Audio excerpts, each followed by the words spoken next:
Both of U. Anyway ഞാൻ ഇനി ഇവിടെ നിന്നിട്ട് കഴിയില്ലല്ലോ, സോ ഞാൻ പോവാണ്. പിന്നെ വിഷ്ണു, ആക്ച്വലി ഞാൻ വന്നത് എങ്ങനെയെങ്കിലും ഈ എൻഗേജ്മെന്റ് മാറ്റി വെക്കാൻ പറയണം എന്ന് നിന്നോട് പറയാനാ. കാരണം എനിക്ക് വേറൊരു ബോയ് ഫ്രണ്ട് ഉണ്ട്, അത് പറയാൻ വേണ്ടിയാണ് ഞാൻ വന്നത്. Anyway it's so nice to meet your boyfriend. Hi, I am Chandini. വിഷ്ണുവിന് ആക്ച്വലി മാരേജ് ഉറപ്പിച്ച് വെച്ച പെൺകുട്ടിയാണ്. ബട്ട് ഇനി എന്തായാലും ഞങ്ങൾ രണ്ടുപേരുടെ റിലേഷൻഷിപ്പ് നടക്കാൻ പോകുന്നില്ല, so you don't have to worry. Anyway ഇനിയിപ്പോൾ എൻഗേജ് മാറ്റി വെക്കാനുള്ള വഴി എനിക്കറിയാം. So Vishnu, bye. എടി പട്ടി, ഇത് നിനക്ക് കുറച്ച് നേരത്തെ പറഞ്ഞൂടായിരുന്നു? അങ്ങനെയാണെങ്കിൽ ഞാൻ നിന്നെയും വലിച്ചുകൊണ്ട് ഇങ്ങോട്ട് വരുമായിരുന്നു. ഇപ്പൊ ഇവനോട് ഞാൻ എന്തു പറയും? എക്സ്ക്യൂസ് മീ മിസ്റ്റർ വിഷ്ണു, എന്താണാവോ ചിന്തിച്ച് കൂട്ടുന്നത്? ഈ നടന്നതിൻ്റെയൊക്കെ ഒരു എക്സ്പ്ലനേഷൻ ഒന്ന് തന്നായിരുന്നെങ്കിൽ അടിയൻ എന്തെങ്കിലും മനസ്സിലായേനെ. അത് പിന്നെ ഞാൻ അത് നീ എന്തിനിങ്ങനെ വേർക്കുന്നേ? പേടിക്കല്ലേ നീ, ഞാൻ നിന്നെ എന്ത് ചെയ്യാനാ? നീ തന്നെയല്ലേ എന്നെ ഇങ്ങോട്ട് കിസ് ചെയ്തേ?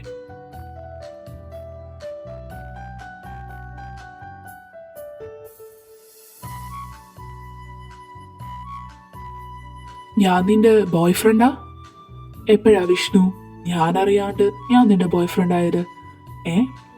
പറഞ്ഞേ. അത് കാശി, അത് നീയായിട്ട് പറയും തോന്നുന്നില്ല. നിന്നെ കൊണ്ട് പറയിപ്പിച്ചാലേ നീ പറയുള്ളൂ അല്ലേ? ഞാൻ പറയാം. അതിന് നീ എന്തിനാ അടുത്തേക്ക് വരുന്നേ? ഞാൻ എന്നാ വേഗം പറ മോനെ, ടൈം പോകുന്നു. അത് ചാന്ദിനി എനിക്ക് എൻഗേജ്മെന്റ് ഉറപ്പിച്ച പെൺകുട്ടിയാ. അപ്പോൾ അവൾ എൻഗേജ്മെന്റിന് കാര്യം സംസാരിക്കാൻ വന്നപ്പോൾ ഞാൻ പറഞ്ഞു ഞാൻ ഗേ ആണെന്ന്. അപ്പോൾ അവൾ പറഞ്ഞു പ്രൂഫ് കാണിക്കണമെന്ന്. അപ്പോൾ എനിക്ക് ബോയ് ഫ്രണ്ട് ഉണ്ടെന്ന് പറഞ്ഞു ഇങ്ങോട്ട് കൂട്ടിക്കൊണ്ടുവന്നു. അപ്പോൾ നീ ചോദിച്ചു അവളോട് ആര് പറഞ്ഞു എന്ന്. അപ്പോൾ അത് അവൾ മനസ്സിലാക്കാതിരിക്കാൻ ഞാൻ നിനക്ക് കിസ് ചെയ്തു. അത്രേ ഉള്ളൂ, വിട്.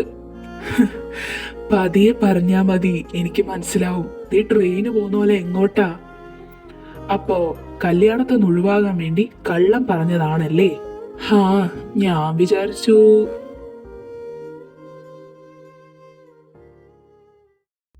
കാശി, ആക്ച്വലി വേറൊരു റീസൺ കൂടിയുണ്ട്. ചാന്ദിനീൻ്റെ അടുത്തുനിന്ന് രക്ഷപ്പെടാൻ മാത്രമല്ല ഞാനത് പറഞ്ഞത്. എനിക്ക് നിന്നെ ശരിക്കും ഇഷ്ടമാണ്. ഇതുവരെ കണ്ടിട്ടില്ലായിരുന്നെങ്കിലും എനിക്ക് ആ സഖാവിനെ ഒരുപാട് ഇഷ്ടമായിരുന്നു. നീ ഇത് ഏത് രീതിയിൽ എടുക്കുമെന്നൊന്നും എനിക്കറിയില്ല.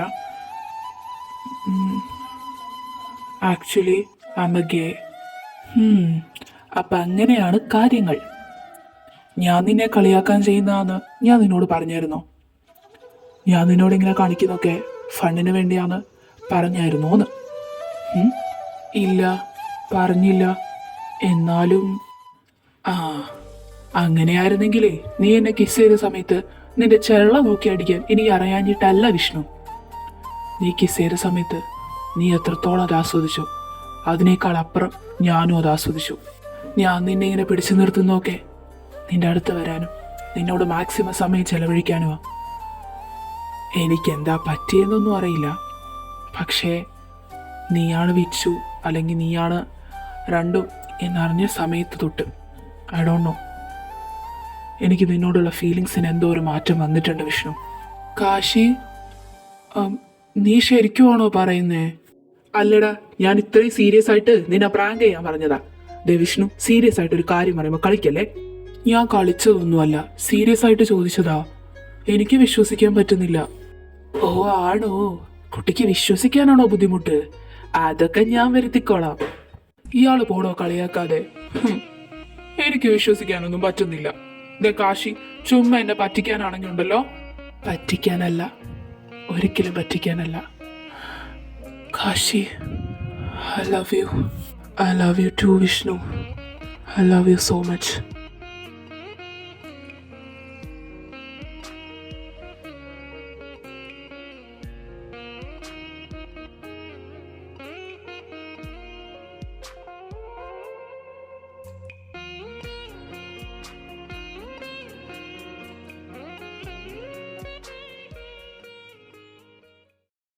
So, would you like to be my boyfriend? Of course, I would love to be your boyfriend. എനിക്കിതൊന്നും വിശ്വസിക്കാൻ പറ്റുന്നില്ല. നമ്മൾ എങ്ങനെ ഇങ്ങോട്ട് വന്നേ? കോളേജിൽ നിന്ന് അടിച്ച് സസ്പെൻഷനും മേടിച്ച് വന്ന് അവസാനം boy friends. Vishnu, are you not afraid of society? Parents accept ചെയ്യുമെന്ന് ഉറപ്പുണ്ടോ? ഞാനെന്തിനാ സൊസൈറ്റീനെ കുറിച്ച് കെയർ ചെയ്യുന്നേ? അവരല്ലല്ലോ എനിക്ക് ചെലവിന് തരുന്നേ. And this is my life, ഞാൻ തീരുമാനിക്കും. പിന്നെ പാരൻസ്, അത് അപ്പം നോക്കാം, എന്താന്ന് വെച്ചാൽ അവിടുന്ന് ചെയ്യാം, അല്ലാണ്ട് വേറൊന്നും ഇപ്പം ചെയ്യാൻ പറ്റില്ല. അങ്ങനെയെങ്കിൽ അങ്ങനെ. ഞാനേ ഈ കാര്യം രാധമ്മേനോട് പറഞ്ഞാലോ എന്ന് ആലോചിച്ചുകൊണ്ടിരിക്കുക. പറയുവാണെങ്കിൽ ഇപ്പം തന്നെ പറയുന്നതല്ലേ നല്ലത്. ഞാനെന്തായാലും വീട്ടിൽ ഞാൻ ഗെയാന്ന് പറഞ്ഞു വെച്ചിട്ടുണ്ട്. അതുകൊണ്ട് ഇനിയിപ്പോൾ ബോയ് ഫ്രണ്ട് ഉണ്ടെന്നൊന്നും പറഞ്ഞ് വലിയ റിയാക്ഷൻ ഒന്നും ഉണ്ടാവില്ല. എന്നാലേ ഞാനങ്ങ് ചെല്ലട്ടെ കാശി. അവളെയും കൂട്ടി വന്നോണ്ടേ ഇപ്പോൾ വീട്ടിൽ കയറിയില്ലെങ്കിൽ അമ്മയുടെ ഇന്ന് നല്ല വഴക്ക് വെക്കും. അപ്പം ശരി, നീ പോവുകയാണോ? കുറച്ചു നേരം കൂടി നിൽക്കടാ. ഈ സമയം വീട്ടിൽ കയറിയില്ലെങ്കിലേ നാളെ എൻ്റെ ശവടക്കം നടത്തേണ്ടി വരും. So by.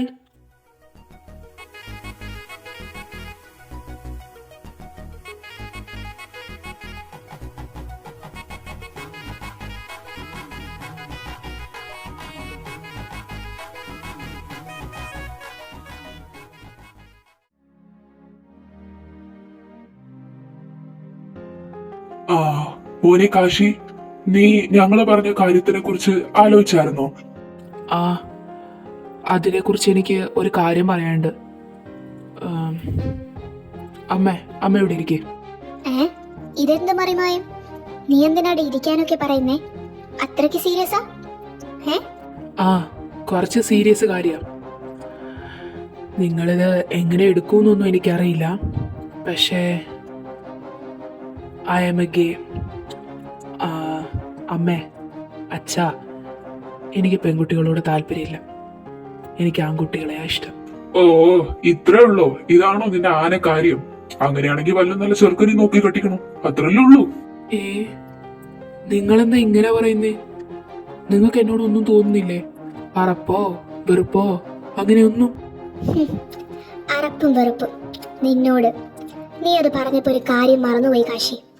10 മാസം നൊന്ത് പ്രസവിച്ചതാ നിന്നെ. നീ ഇനി മനുഷ്യനല്ലെങ്കിൽ പോലും എന്നും ഞങ്ങളുടെ മോനാ. നീ ഗേ ആണെങ്കിൽ അതിനിപ്പോ എന്താ? നല്ലൊരു ചെക്കനെ പിടിച്ച് കെട്ടിക്കും. നിന്നോട് അറപ്പും വെറുപ്പും തോന്നേണ്ട ആവശ്യമൊന്നും ഞങ്ങൾക്ക് എന്തായാലും ഇല്ല.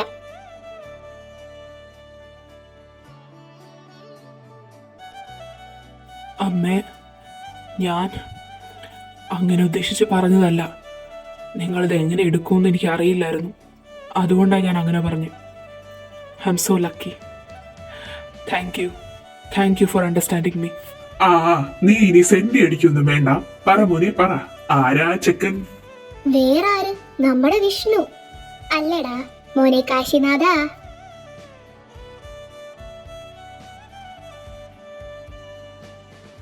ഓ, അവനായിരുന്നോ? ഇങ്ങനെ അല്ലായിരുന്നല്ലോ. രണ്ടും കൂടി ഭയങ്കര അടിയും വഴക്കൊക്കെ ആണെന്നാണല്ലോ കേട്ടത്. അതൊക്കെ എപ്പോ മാറി? എന്തായാലും എനിക്ക് ഒരു കുഴപ്പമില്ല. കാരണം വിഷ്ണു അല്ലേ, ഹീസ് മൈ അതർ സൺ. അപ്പൊ ആ കാര്യം സോൾവ് ആയി. ഞാനേ നിങ്ങൾ രണ്ടും എന്റെ ചെള്ളക്കിട്ട് പൊട്ടിക്കൂന്നൊക്കെ കരുതിയിരിക്കുമായിരുന്നു. സമാധാനായി. ഇനി ഇത് അവനെയും കൂടി അറിയിച്ചാൽ സന്തോഷം. പക്ഷേ ഗായത്രി ആന്റെ എതിർപ്പാ. അവള് കുറെ അങ്ങ് കിടന്ന് എതിർക്കട്ടെ, നമുക്കതൊന്നും ഒരു കാര്യമല്ല. അവന് നിന്നെ ഇഷ്ടമാണെങ്കിൽ നമ്മൾ അവനെ ഇങ്ങോട്ട് കൊണ്ടുവന്നിരിക്കും. ഇനി അത് അവളല്ല, ലോകം മുഴുവൻ എതിർത്താലും ഒരു കുഴപ്പമില്ല. നീ പേടിക്കണ്ട, ഈ അമ്മയപ്പനും നിന്റെ കൂടെ കാണും. പോരെ? എന്റെ ദൈവമേ, ഇങ്ങനെ ഒരു അപ്പനെ അമ്മേനെയും കിട്ടാൻ ഞാൻ എന്ത് പുണ്യമാണോ ചെയ്തത്.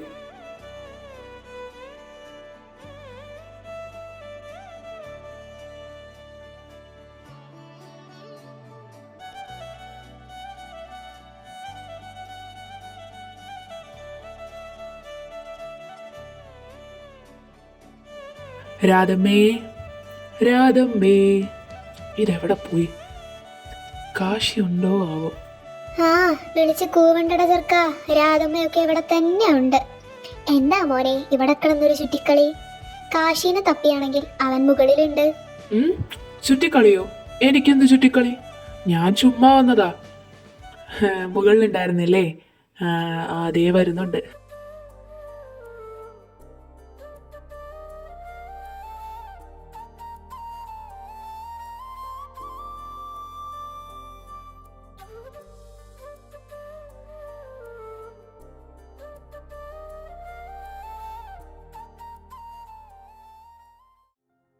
ഡാഡാ, മോനെ കാശി, അവനൊന്ന് ശ്വാസം വിട്ടോട്ടെ. നോക്കി ദഹിപ്പിക്കുമല്ലോ ഇപ്പൊ. ഞാനൊന്നും ചെയ്തില്ലല്ലോ. ഞാനേ പാർട്ടി ഓഫീസ് വരെ ഒന്ന് പോയിട്ട് വരാം. നിന്ന് കിണങ്ങാണ്ട് ചെല്ല് പോ.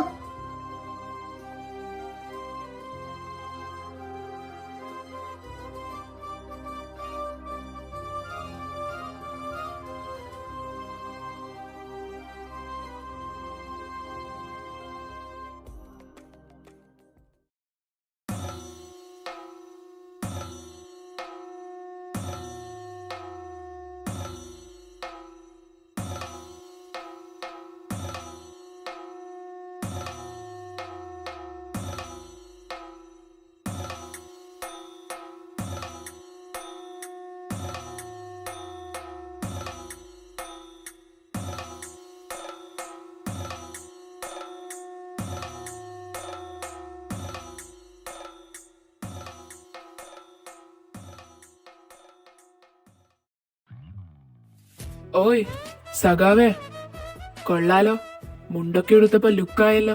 ഓ, പറയുന്ന കേട്ടാത്തൊന്നും ആ പറയുന്ന ആൾക്ക് ഒട്ടും ലുക്കില്ലാന്ന്. എന്താ വിഷ്ണു ഇങ്ങനെ? ഓ എടി മദാമേ, മിണ്ടാതിരി. എങ്ങനെയെങ്കിലും അവനോടൊന്ന് സംസാരിക്കാൻ വേണ്ടി അവനെ പിടിച്ചു നിർത്തുന്നേ. അപ്പോഴും നീ അവനോട് മിണ്ടാൻ സമ്മതിക്കൂലേ? ഓ, പറയുന്ന കേട്ടാത്തൊന്നും രണ്ടുപേരും സംസാരിക്കാത്ത കൂട്ടറാണെന്ന്. ഞാൻ ഇവിടെ വന്നിട്ട് 1 വീക്കായി. ഈ 1 വീക്ക് ഞാൻ ശ്രദ്ധിക്കാം. നിങ്ങളെപ്പോ കണ്ടാലും വർത്താനം തന്നെ. പിന്നെ ബാക്കി ഞാനൊന്നും പറയണ്ടല്ലോ അല്ലേ? എന്തായാലും നിങ്ങൾ വർത്താനം പറഞ്ഞിരിക്കും. എനിക്ക് നിങ്ങളുടെ ഇടയിൽ കട്ടറുമാവാൻ തീരെ താല്പര്യമില്ല. ഞാൻ പോടും. എന്റെ ലുക്കിനെ കുറിച്ച് പറഞ്ഞു, നിന്റെ ലുക്കിനെ കുറിച്ച് നീ ഒന്നും പറഞ്ഞില്ലല്ലോ. അടിപൊളിയായിട്ടുണ്ട്. അത് നീ പറയണമെന്നില്ല. ഞാൻ പണ്ടേ ലുക്കാണെന്ന് എനിക്ക് നന്നായിട്ടറിയാം. പിന്നെ ഞാനൊരു കാര്യം പറഞ്ഞേക്കാം. ഉത്സവമാണെന്ന് പറഞ്ഞിട്ട് ടൗണിൽ നിന്നും അവിടുന്ന് ഇവിടുന്നും കുറെ എണ്ണം വന്ന് ഇറങ്ങിയിട്ടുണ്ട് കോഴികള്. എല്ലാം നിന്റെ പുറകെയാ. എങ്ങോനെ അവരോട് മിണ്ടുന്നത് ഞാൻ കണ്ട. സഖാവാണെന്ന് കാശിയാണെന്നും നോക്കത്തില്ല. വെട്ടിയരിഞ്ഞ കേട്ടല്ലോ. എങ്ങനെ എന്ത് ചെയ്യൂന്ന് ഞാനൊന്നും കാണുന്നില്ല എന്നാണോ മോനെ നിന്റെ വിചാരം? പെൺകുട്ടികളുടെ ഇടയിലൂടെയുള്ള ലീലാവിലാസങ്ങളെല്ലാം ഈ കാശിനാഥൻ കാണുന്നുണ്ട്.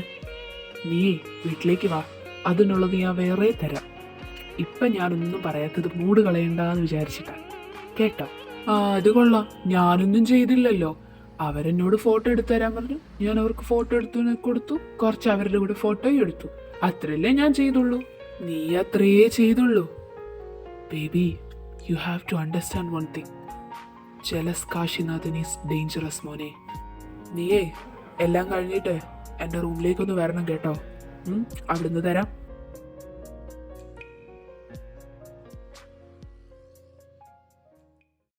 നിന്നിലെ വെള്ളി മിന്നൽ എൻ കണ്ണിൽ പൂക്കുന്നേ, ചെമ്മുകിൽ പോലെ നീ എന്നും കാന്തി പരത്തുന്നേ.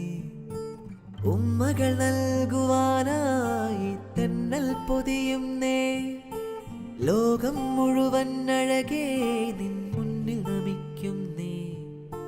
പൂഞ്ചോലയായി നീ ചിരി തൂകി മാഞ്ഞോ, പൂമ്പാറ്റയായി നീ ദൂരേക്കകന്നോ. അന്നു മുതൽ ഇവനിലഴകിലൊഴുകും ഒരു സ്നേഹനിഴലാണവൻ. നിറങ്ങൾക്കാവുമോ വെല്ലുവാൻ നിൻമണിച്ചന്ത.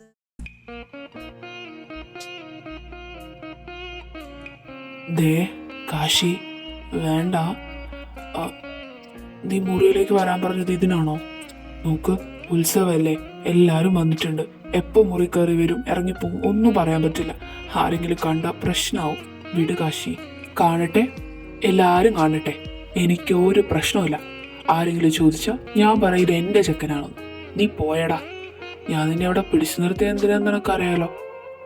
നിനക്കേ കുറച്ച് കളി കൂടുന്നുണ്ട്. നീ അവിടെ എന്തൊക്കെയാ കാണിച്ചു കൂട്ടിയേ? അവർ ഫോട്ടോ എടുക്കാൻ ചോദിച്ചാൽ ഫോട്ടോ എടുത്തു കൊടുത്താൽ പോരെ. നീ എന്തിനാ അവരുടെ ഇടയ്ക്ക് ഒരു ഫോട്ടോ എടുക്കാൻ നിൽക്കുന്നത്? പറയടാ, പറ.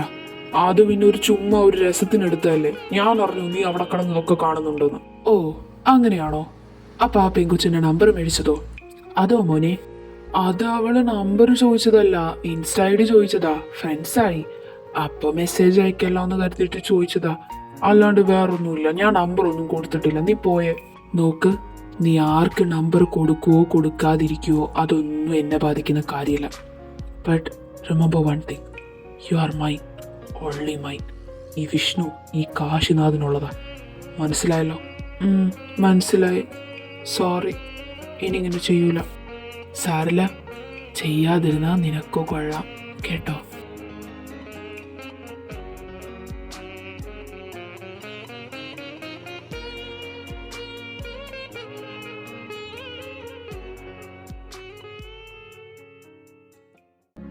ഡാ വിഷ്ണു, എന്തൊക്കെയാടാ ഇത്? നാണം കെട്ട ജന്മം. നിന്റെ ഇങ്ങോട്ടുള്ള വരാനുള്ള തിരക്ക് കണ്ടപ്പോഴേ എനിക്ക് തോന്നിയതാ കുറച്ച് ദിവസമായിട്ട് എന്തോ ഉണ്ടെന്ന്. ഇപ്പൊ മനസ്സിലായി എന്താന്ന്. നാണം ഇല്ലല്ലോടാ നിനക്കൊന്നും. ഇപ്പൊ പുറത്തെല്ലാരും ഉള്ളതുകൊണ്ട് ഞാനൊരു ഇഷ്യൂ ആക്കുന്നില്ല. മര്യാദയ്ക്ക് എന്റെ കൂടെ വന്നോ വിഷ്ണു. നീ പ്രശ്നമാക്കാനാണെങ്കിൽ ഈ ഗായത്രി ഇവിടുന്ന് മര്യാദയ്ക്ക് ഇറങ്ങൂല. അത് നീ ഓർത്തോ. നടക്കടാ അങ്ങോട്ട്. അമ്മ വേണ്ടമ്മ, ഞാൻ പറയുന്നൊന്ന് കേക്ക് പ്ലീസ്. അമ്മ, ആൻറ്റി പ്ലീസ്, ഞാൻ പറയുന്നൊന്ന് കേക്ക്. വിഷ്ണുവിന്റെ ഭാഗത്ത് ഒരു തെറ്റുമില്ല. തെറ്റ് മുഴുവൻ എന്റെ ഭാഗത്താ. Please anti. മിണ്ടി പോകരുത് രണ്ടും. എന്തൊക്കെയാ കാണിച്ചു കൂട്ടുന്നേ? എന്തിന്റെ സൂക്കേടാടാ നിനക്കൊക്കെ? അവന്മാരുടെ ഒക്കെ ഒരു വിഷ്ണു, ഞാൻ പറഞ്ഞു പ്രശ്നം ഉണ്ടാക്കാതെ ഇവിടുന്ന് പോകുന്നതാണ് നല്ലതെന്ന്. മര്യാദക്ക് എന്റെ കൂടെ വന്നു. പിന്നെ നീ വാ തുറക്കരുത് കാശി. ഇനി ആ വീടിന്റെ പരിസരത്ത് നിന്നെ കണ്ട ഞാൻ പിന്നെ എന്റെ സ്വഭാവം നീ മാറ്റരുത്. വിഷ്ണു നടക്ക് നീ. ഞാൻ വരില്ല അമ്മേ. എനിക്ക് കാശീനെ ഇഷ്ടം. അവൻ എന്നെ ഇഷ്ടം. ഞാൻ വരില്ല. ഇഷ്ടം? ദേ എന്നെ കൊണ്ടൊന്നും പറയിക്കരുത്. ഇതിനൊക്കെ ഞങ്ങളുടെ ഭാഷയിൽ ഭ്രാന്ത് എന്നാ പറയാ. ഭ്രാന്ത്. അമ്മയ്ക്ക് എന്താ അമ്മ പറഞ്ഞാ മനസ്സിലാവാത്തെ? പ്ലീസ് അമ്മ, ഒന്ന് മനസ്സിലാക്ക്. ദേ വിഷ്ണു, ഒരു കാര്യം ഞാൻ പറഞ്ഞേക്കാം. ഇത്രയും നേരം മര്യാദയ്ക്ക് സംസാരിച്ചു. ഇനി നീ നടന്നേ അങ്ങോട്ട്. അവന്റെ ഒരു ഇഷ്ടം, കോപ്പാണ് ഇഷ്ടം. ആന്റി പ്ലീസ്, ഞങ്ങൾ പറയുന്ന ഒന്ന് കേക്ക്. കേട്ടിട്ട് ആന്റി എന്ത് ഡിസിഷൻ വേണമെങ്കിൽ എടുത്തോ. എന്താ കേക്കണ്ടേ? ഞാൻ എന്താ നിങ്ങൾ രണ്ടുപേരുടെയും കയ്യിൽ നിന്ന് കേൾക്കേണ്ടത്? ഇഷ്ടാണ്, ആനയാണ്, ചേനയാണ്, ഇതൊക്കെയാണോ കേൾക്കണ്ടേ? ഇതിനൊക്കെ നല്ല ചികിത്സിച്ച പോവാവുന്ന രോഗമാ മക്കളെ ഇതൊക്കെ. വിഷ്ണു നീ നടക്ക്. നിനക്കുള്ളത് വീട്ടിൽ നിന്ന് ഞാൻ തരാം. ഇപ്പൊ ഞാൻ തരാത്തതേ ഇവിടെ ആൾക്കാരുള്ളതുകൊണ്ടാ. മര്യാദക്ക് കണ്ണു തുടച്ചിട്ട് ഇറങ്ങി എന്റെ പുറകെ വന്നു. നിനക്കറിയാലോ അപ്പനെ വിളിച്ച എന്താ നടക്കാന്ന്. ഞാൻ പോവാ, എന്റെ പുറകെ വന്നോളണം. കാശി, ഞാൻ നിന്നോട് പറഞ്ഞതല്ലേ വേണ്ടാന്ന്.